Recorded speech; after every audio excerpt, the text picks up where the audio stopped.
Tara guys, samahan niyo akong gumawa ng Munchin plain flavor at Milo flavor. Dito, nilagay ko na yung feta sa food processor para maging pino siya. Paulit-ulit nyo lang yung gawin guys. Tapos tatakpan na natin.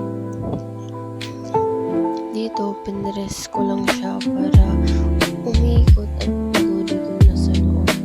Ganun lang guys. Tapos ganito guys, kailangan pa natin iikot ulit para maging pino.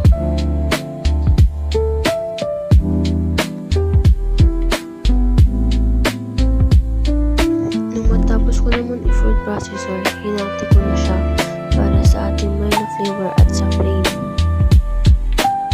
Pagkatapos, inuna ko naman yung plain dito kasi mas madaling gawin. Lalagyan naman natin siya ng gatas at pinay sa jersey. Dahan-dahan lang guys para maging sakto lang yung kakalabasan. Tapos naman, halu-haluin natin guys para magsama-sama sila. Mabilo. Okay na to.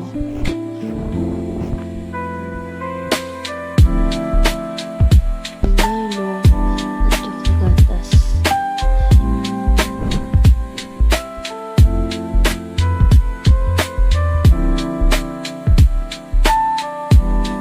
Hinalo ko ulit hanggang maging okay na.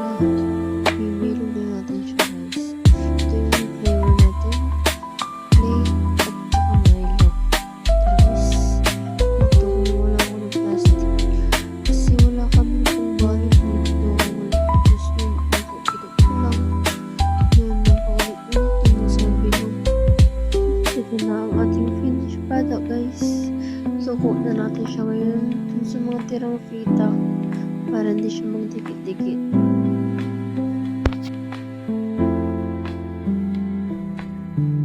At ito na nga, tapos na yung plain flavor natin. Sunod natin yung Milo flavor pala.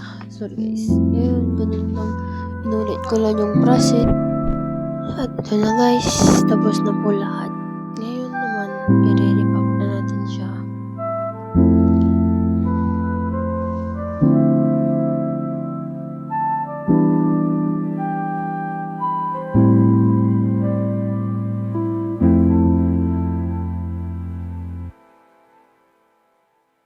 Ito na, tapos na ang ating Munchin Milo flavor and plain flavor.